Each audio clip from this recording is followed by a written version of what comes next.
Hey guys, welcome back to Well Moonlight Vlogs, or hello if you're new. Today we are doing another rainy day bake. I am so ready for fall, and these summer rainy day baking videos are just really hitting the spot for me, so I hope you guys are excited. Today we are making a lady gray tea loaf, which I have never made anything like before, and I was really excited to give it a shot. It starts off by brewing tea in milk instead of water, which I know is a practice, but it's not one that I'm very familiar with, so I've never done anything like it, and it came out to be the most beautiful color.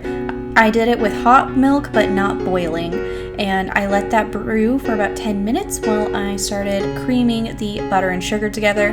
I swear this butter was left out overnight and it was definitely nice and soft, but I don't think it was warm enough, or I did something wrong. Maybe it was the eggs being too cold. I'm not sure, but you are going to see later on that I split the batter, which is just a tragedy. But honestly, the cake still ended up good. While the tea was brewing and while the butter was creaming, I went ahead and started mixing all together the dry ingredients, which included these candied orange peel. I have never candied orange peel before, and I was terrified of it going wrong. It did end up taking way longer. I think it actually took like 3 days for these peels to set up. I think that has a lot to do with the humidity in my area and the fact that I did quite big honking pieces of peel because I'm pretty sure I missed a step and forgot to narrow down the orange peel while I was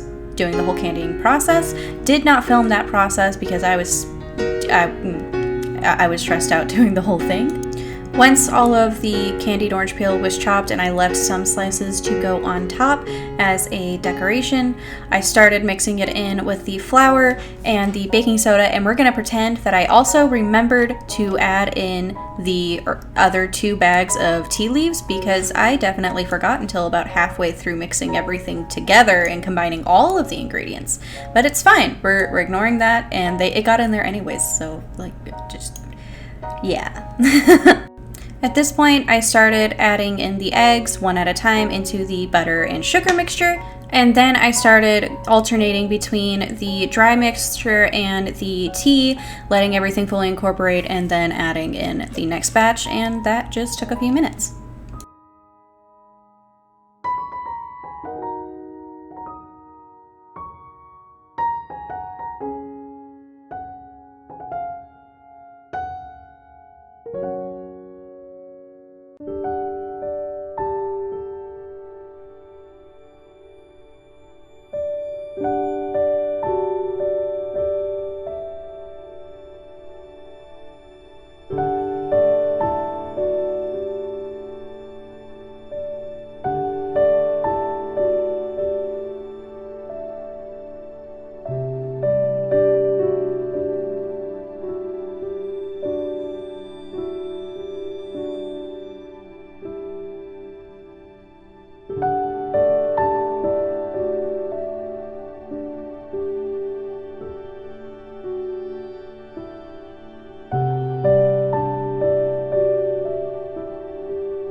Once the batter was all incorporated, I dumped it into a loaf tin and it baked for about an hour. I checked it at 45 minutes just to make sure that it wasn't overly done, and honestly the batter itself was delicious. It was really light and airy, not light and airy, that is the wrong term. It had a very light and floral taste to it.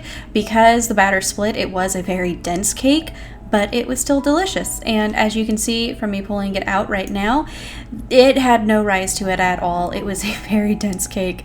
And honestly, I'm not upset about that because I'm trying to eat less sweets, and having a nice dense cake means you just don't need as much cake to eat.